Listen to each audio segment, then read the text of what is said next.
motivated to derail our progress off the track.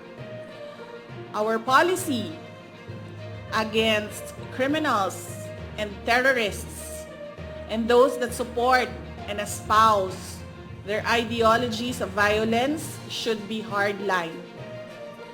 We should show no mercy to criminals and terrorists. The Philippines will only be able to truly recover and build post-pandemic and meaningfully stand with honor and pride as a nation if we successfully address the threats to security.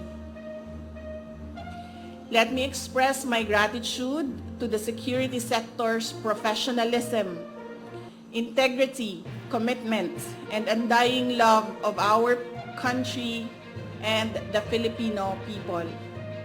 To our media friends, thank you for coming and thank you for sharing lunch with us. For specific questions, I leave the OVP spokesperson, Attorney Reynold Monsayak, and DepEd spokesperson, Attorney Michael Poa. Maraming salamat. Magandang hapon.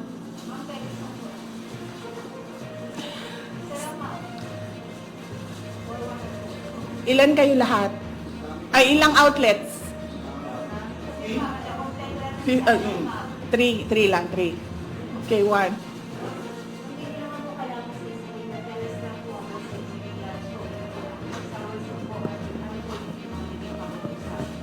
Yes, opo. Initially, we discussed the peace and order situation. Initially, we discussed the peace and order situation in our country today and how we can maintain the security of our country until President Marcos comes back from his state visits. And napag-usapan din namin paano magpatuloy yung collaboration and coordination ng Department of Education, Office of the Vice President, and how we support the Office of the President and how we linkage with their respective offices and departments. And then we talked about specific issues doon sa loob ng kanilang mga departments. For fire, we talk about how we can collaborate in training our learners. And for the police, we discussed about the rape case of the 4 teachers in Camarines Sur and paano mapadali yung investigation and yung pagpasaka sa kaso and pagpapalabas ng warrant of arrest doon sa suspect. And then other offices, their specific issues as well sa kanilang mga opisina. Next question. Yes, ma'am. Good afternoon po. Ako po si Laila from News 5, ma'am. Napag-usapan po ang ROTC.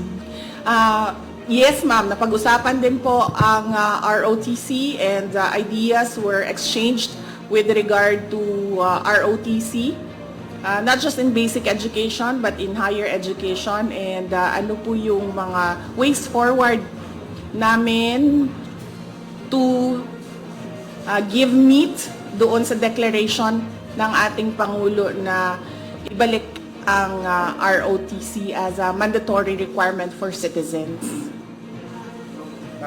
Yes, sorry. Magkaiba kayo, no? Magkaibang. Ma'am, may specific mandate ba tayo sa ating mga heads po ng security sa security sector about against the CPP, NPA, and DF po? Hindi siya specific. Walang kami specifics na na-discuss. But we reassured each other that the Office of the President, the Office of the Vice President, and the entire government is behind all of them sa kanilang trabaho against terrorism. That's why I mentioned in our prepared statement, which was also communicated to them, that there should be no mercy sa terrorism and sa criminals. Meron ba tayong monitor na sa ating pagbansang seguridad? Bakit po nakatawag kayo ng conference sa mga matataas na opisyal ng PNP?